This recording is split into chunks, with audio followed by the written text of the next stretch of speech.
ನಾನು ಬ್ಲಾಕ್ ಕಾಂಗ್ರೆಸ್ ಅಧ್ಯಕ್ಷರಾಗಿ ಆಗ್ತೇನೆ. ಇದು ಕಾಂಗ್ರೆಸ್ ಪಕ್ಷದ ಬೈಂದೂರು ಕ್ಷೇತ್ರದ ಒಂದು ಹೋರಾಟ. ಇದು ಯಾವುದೇ ಮುಲಾಜಿ ಇಲ್ಲ. ಪಕ್ಷದ ಪರವಾಗಿ ಹೋರಾಟ ಮಾಡ್ತಾ ಇದೆ, ಪಕ್ಷದ ವೇದಿಕೆ ಮೂಲಕ ಹೋರಾಟ ಮಾಡ್ತಾ ಇದೆ. ಅದಕ್ಕೆ ಬೇರೆ ಬೇರೆ ಸಂಘಟನೆಗಳು ಕೂಡ ಬೆಂಬಲ ಕೊಡ್ತಾ ಇದೆ.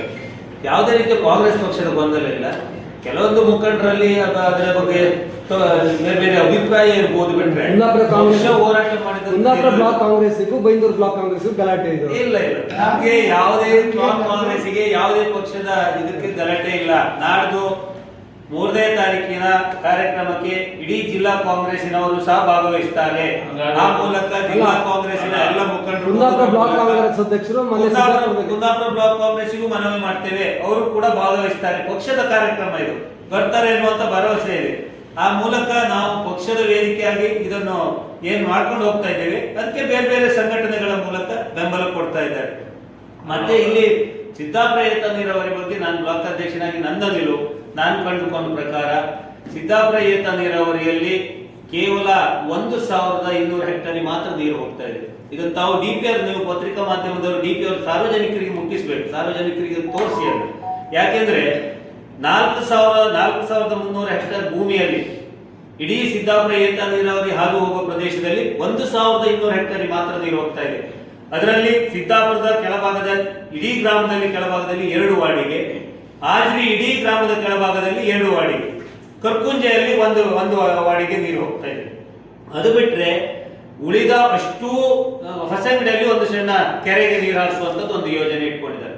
ಬಿಟ್ರೆ ಅಲ್ಲಿರುವಂತಹ ಮುಕ್ಕಾಲಂಶ more than 70% ರೈತರಿಗೆ ಅನ್ಯಾಯ ಆಗ್ತಿದೆ. ಪೈಪ್ ಲೈನ್ ಮಧ್ಯ ರೋಡಲ್ಲಿ ಹೋಗ್ತಾ ಇದೆ. ರೋಡಿನ ಬಲಭಾಗದಲ್ಲಿ ಇರುವಂತಹ ಯಾವುದೇ ರೈತರಿಗೆ ನೀರಿಲ್ಲ. ಆ ಪೈಪ್ ಲೈನ್ ಧೂಳು ನುಂಗುವಂತ ವ್ಯವಸ್ಥೆ ಮಾತ್ರ ನೋಡಬೇಕು. ಎಡಭಾಗದಲ್ಲಿ ಇರುವಂತಹ ರೈತರಿಗೆ ಮಾತ್ರ ನೀರು ಕೊಟ್ಟಿದ್ದಾರೆ. ಅಂದ್ರೆ ಅರ್ಥ ಬಲಭಾಗದಲ್ಲಿ ಇರುವಂತಹ ರೈತರಲ್ವಾ, ಆ ರೈತರ ಪರವಾಗಿ ನಾವು ಹೋರಾಟ ಮಾಡಬೇಕೆನ್ನುವಂಥದ್ದು ನಮ್ಮ ನಿಲುವು. ಅದೇ ರೀತಿಯಲ್ಲಿ ಆ ಪೈಪ್ ಲೈನ್ ಹಾದು ಹೋಗುವಂತ ಪ್ರದೇಶದಲ್ಲಿ 70% ಭಾಗಗಳಿಗೆ ನೀರಿಲ್ಲ. ಆ ರೈತರಿಗೆ ಗೊತ್ತಿರಲಿಲ್ಲ. ಈಗ ಎಲ್ಲ ರೈತರು ಮನವರಿಕೆಯಾಗಿದೆ. ಆ ರೈತರು ಕೂಡ ನಮ್ಮೊಟ್ಟಿಗೆ 100ಕ್ಕೆ 100 ಭಾಗವಹಿಸ್ತಾರೆ ಎನ್ನುವಂತ ವಿಶ್ವಾಸ ಇಟ್ಕೊಂಡಿದ್ದೇವೆ. ಯಾಕೆಂದ್ರೆ ಈ ಸಿದ್ದಾಪುರ ಏತ ನೀರಾವರಿ ಎಲ್ಲ ರೈತರು ಸಿಗ್ಬೇಕು. ಮೊನ್ನೆ ಎಲ್ಲ ಭಾಷಣದಾಗ ಹೇಳಿದ್ರು, 7 ಗ್ರಾಮಗಳಿಗೆ ನೀರಿಗೆ ಅನ್ಯಾಯ ಮಾಡಿದ್ರು. 7 ಗ್ರಾಮದಲ್ಲಿ ಹೋಗುದು 4 ವಾರ್ಡು. ಅವ್ರು ಬೇಕಾದ್ರೆ ಎಲ್ಲಿ ಸ್ಪಷ್ಟೀಕರಣ ಬರಲಿ, ಚರ್ಚೆಗೆ ಬರಲಿ. ಕೇವಲ 4 ವಾರ್ಡಿಗೆ ಮಾತ್ರ ಹೋಗ್ತಾ ಇದೆ. ಇಡೀ 28-30 ವಾರ್ಡಲ್ಲಿ 4 ವಾರ್ಡಿಗೆ ಹೋಗ್ತಾ ಇದೆ. ಅದ್ರ ಬಗ್ಗೆ ಉತ್ತರ ಕೊಡಬೇಕು. ಕೇವಲ ಯಾರ ಗುತ್ತಿಗೆದಾರರ ಪರವಾಗಿ ಅಥವಾ ಯಾವುದೋ ಕಾಮಗಾರಿ ಪರವಾಗಿ ಅಥವಾ ಗೋಪಾಲ್ ಪೂಜಾರರು ಜಾಗವಲ್ಲಿಗೆ ವಿರೋಧ ಮಾಡ್ರಿ ಎನ್ನುವಂತ ಕೇವಲ ಅಪಪ್ರಚಾರವನ್ನು ಮಾಡುವುದಲ್ಲ. ಗೋಪಾಲ್ ಪೂಜಾರು 23ರಲ್ಲಿ ಲೆಟರ್ ಕೊಟ್ಟಿದ್ದು. ಅಪಪ್ರಚಾರ ಮಾಡಿದ್ದು ಇವರು, ನಾವಲ್ಲ. 23ರಲ್ಲಿ ಲೆಟರ್ ಕೊಟ್ಟರ ಮೇಲೆ DPR ಆಗಿದೆ. DPR ಆದ್ಮೇಲೆ ಟೆಂಡರ್ ಆಗಿದೆ. ಟೆಂಡರ್ ಆಗಿ ಕಾಮಗಾರಿ ಪ್ರಾರಂಭ ಮಾಡಿದ್ದಾರೆ. ಹಾಗಾದ್ರೆ 23ರಲ್ಲಿ ಲೆಟರ್ ಕೊಟ್ಟಿದ್ದಕ್ಕೆ ಸ್ಟಾಪ್ ಆಗಿದ್ದಿದ್ರೆ ಸ್ಟಾಪ್ ಆಗ್ಬೇಕಿತ್ತಲ್ಲ, ಟೆಂಡರ್ ಆಗ್ಬಾರ್ದಿತ್ತಲ್ಲ. ಅದನ್ನು ನಾವು ಪುನಃ ಗೋಪಾಲ್ ಪೂಜಾರು ಎಚ್ಚರಿಸಿದ್ದು, ನೀವು ಈಗ ಟೆಂಡರ್ ಮಾಡಿದ್ದೀರಿ, DPR 23ರಲ್ಲಿ ಕೊಟ್ಟಿದ್ದೇವೆ, ಅದು ಜಾಗದಲ್ಲಿ ಈ ರೀತಿ ಪ್ರಾಬ್ಲಮ್ ಇತ್ತಂತ. ನಾವು ಪಕ್ಷದ ವತಿಯಿಂದ ಹೇಳ್ತೇವೆ, ಜಾಗದಲ್ಲಿ ಮೇಲೆ ಅಥವಾ ಕೆಳ ಮಾಡಲಿ, ನಮ್ಮ ಸಂಬಂಧ ಇಲ್ಲ. ಈಗಾಗಲೇ ಸರ್ಕಾರ ಸಮಿತಿ ಮಾಡಿದೆ. ಆ ಸಮಿತಿ ಏನ್ ರಿಪೋರ್ಟ್ ಕೊಡ್ತದೆ, ಮಾನ್ಯ ಉಪಮುಖ್ಯಮಂತ್ರಿಗಳು ಗಂಟಿಹೊಳೆ ಅವರಿಗೆ ಅಧಿವೇಶನದಲ್ಲೇ ಉತ್ತರ ಕೊಟ್ಟಿದ್ದಾರೆ. ಗಂಟಿಹೊಳೆ ಅವರಿಗೆ ಅಧಿವೇಶನದಲ್ಲೇ ನಾನೇ ಖುದ್ದು ಸ್ಪಾಟಿಗೆ ಬರ್ತೇನೆ, ಅದರ ಬಗ್ಗೆ ಇತ್ಯರ್ಥ ಮಾಡ್ತೇನೆ ಎನ್ನುವಂಥದ್ದು. ಇನ್ನು ನಾವು ಒಬ್ಬೆ ಹಾಕಿದ್ರು ಕೂಡ ಅಥವಾ ಅವರು ಒಬ್ಬೆ ಹಾಕಿದ್ರು ಕೂಡ ಸರಿಯಾಗುವಂತ ವ್ಯವಸ್ಥೆ ಅಲ್ಲ. ಯಾಕಂದ್ರೆ ಸರ್ಕಾರ ನಿರ್ಧಾರ ತಗೊಂಡಿದೆ, ಸರ್ಕಾರ ತೀರ್ಮಾನ ಕೊಡ್ಬೇಕು. ಅದು ಮೇಲಾದ್ರೂ ಒಪ್ಕೊಳ್ಬೇಕು, ಕೆಳಗಾದ್ರೂ ಒಪ್ಕೊಳ್ಬೇಕು. ನಮ್ಮ ನಿಲುವು ಮೇಲೆ ಯಾವುದೇ ಸಮಿತಿಯವರು ಅಥವಾ ಸರ್ಕಾರ ಮೇಲೆ ಮಾಡ್ಬೇಕಂತ ಹೇಳಿದ್ರೆ ಕಾಂಗ್ರೆಸ್ ಪಕ್ಷ ಅದಕ್ಕೆ ವಿರೋಧ ಮಾಡುವುದಿಲ್ಲ. ನಾವು ಯಾರು ಕೂಡ ವಿರೋಧ ಮಾಡುವುದಿಲ್ಲ, ಮೇಲಾದ್ರೂ ಕೂಡ ಒಪ್ಕೊಳ್ತೇವೆ. ಡ್ಯಾಮಿಗೆ ತೊಂದರೆ ಆಗಬಾರ್ದು ಎನ್ನುವಂತ ನೆಲೆಯಲ್ಲಿ ತನ್ನ ಕೆಲವೊಂದು ಆಕ್ಷೇಪಗಳನ್ನು ನಾವು ಎತ್ತಿದ್ದೇವೆ. ಅದರ ಬಗ್ಗೆ ಯಾವುದೇ ರೀತಿಯ ಆಕ್ಷೇಪಗಳಿದ್ರು ತಕರಾರಿದ್ರು ಕೂಡ ಸರ್ಕಾರ ತೀರ್ಮಾನ ನಾವು ಬದ್ಧರಿದ್ದೇವೆ. ಆದ್ರೆ ಈ ಏತ ನೀರಾವರಿ ಭಾಗದಲ್ಲಿ ಅನ್ಯಾಯದ ಪ್ರದೇಶಗಳಿಗೆ ಮಾತ್ರ ಯಾವುದೇ ಕಾರಣಕ್ಕೆ ಅನ್ಯಾಯ ಮಾಡ್ಲಿಕ್ಕೆ ಆಗುವುದಿಲ್ಲ. ಆ ಅನ್ಯಾಯದ ಪ್ರದೇಶಗಳಿಗೆ ಏನು ಉಳಿದ ಗ್ರಾಮದ ಭಾಗಗಳಿಗೆ ನೀರು ಕೊಡಬೇಕು. ಆ ನೀರು ಕೊಡೋವರೆಗೆ ನಮ್ಮ ಹೋರಾಟ ನಿಲ್ಲುವುದಿಲ್ಲ. ಆ ಹೋರಾಟ ಮುಂದುವರಿತದೆ. ಯಾವುದೋ ಕಾಣದ ಕೈಗಳು ಈ ಏತ ನೀರಾವರಿಯ ಏನು ಪೈಪ್ ಲೈನ್ ಇದೆ, ಆ ಪೈಪ್ ಲೈನ್ ನಲ್ಲಿ DPR ನಲ್ಲಿ ಕೈ ಆಡಿಸಿದ್ದಾರೆ. ಯಾವುದೋ ಗುತ್ತಿಗೆದಾರ ಇದರ ಕೈ ಆಡಿಸಿದ್ದಾರೆ. ಇಲ್ಲದೆ ಇದ್ರೆ ಸಾಧಾರಣ 26 ಕಿಲೋಮೀಟರ್ ಪೈಪ್ ಲೈನ್ ಹೋಗ್ತದೆ. ಕೇವಲ 1000 ಹೆಕ್ಟೇರ್ ಭೂಮಿ ನೀರು ಕೊಡ್ತಾರಂದ್ರೆ ಇದರ ದುರುದ್ದೇಶ ಅರ್ಥ ಮಾಡ್ಕೊಳ್ಬೇಕಿತ್ತು. ನಾನು ಇವತ್ತು ಕೂಡ ಅವರಿಗೆ ಹೇಳ್ತೇನೆ, ನಾವು ಸಿದ್ದಾಪುರ ಭಾಗದವರಿಗೆ ನಿಮಗೆ ನೀರು ಕೊಡಬಾರ್ದಂದ್ರೆ ನಾವು ಯಾವತ್ತೂ ವಿರೋಧ ಮಾಡುವುದಿಲ್ಲ. ನಿಮಗೆ ನೀರು ಕೊಡಬೇಕು, ಅದರೊಟ್ಟಿಗೆ ಉಳಿದಂತ ರೈತರಿಗೆ ನೀರು ಕೊಡಬೇಕು. ಒಂದು ಕಾಂಗ್ರೆಸ್ ಪಕ್ಷದಿಂದ ಸ್ಪಷ್ಟವಾದ ಉತ್ತರ, ಅದು ಮೇಲಾಗ್ಲಿ ಕೆಳಗಾಗ್ಲಿ ಸರ್ಕಾರ ಶೀಘ್ರವಾಗಿ ತೀರ್ಮಾನ ತಗೊಳ್ಬೇಕು, ಕೂಡಲೇ ಕಾಮಗಾರಿಯನ್ನು ಅನುಷ್ಠಾನ ಬೇಕು.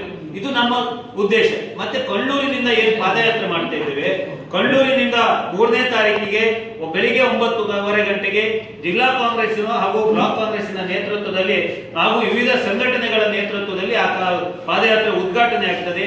ಆ ಪಾದಯಾತ್ರೆಯಲ್ಲಿ ನಮ್ಮ ಉಡುಪಿ ಜಿಲ್ಲೆಯ ಕಾಂಗ್ರೆಸ್ ಪಕ್ಷದ ಮುಖಂಡರಲ್ಲಿ ವಿನಂತಿ, ಕಾರ್ಯಕರ್ತರಲ್ಲಿ ವಿನಂತಿ, ಆ ಪಾದಯಾತ್ರೆಗೆ ಸಂಪೂರ್ಣವಾದ ಬೆಂಬಲವನ್ನು ನೀವೆಲ್ಲರೂ ಕೊಡಬೇಕು, ತಾವೆಲ್ಲರೂ ಭಾಗವಹಿಸಬೇಕು ಎನ್ನುವಂಥದ್ದು ನಮ್ಮ 2 ಬ್ಲಾಕ್ ಕಾಂಗ್ರೆಸ್ಸಿನ ಪರವಾಗಿ ಮನವಿ ಮಾಡ್ಕೊಳ್ತಾ ಇದ್ದೇವೆ.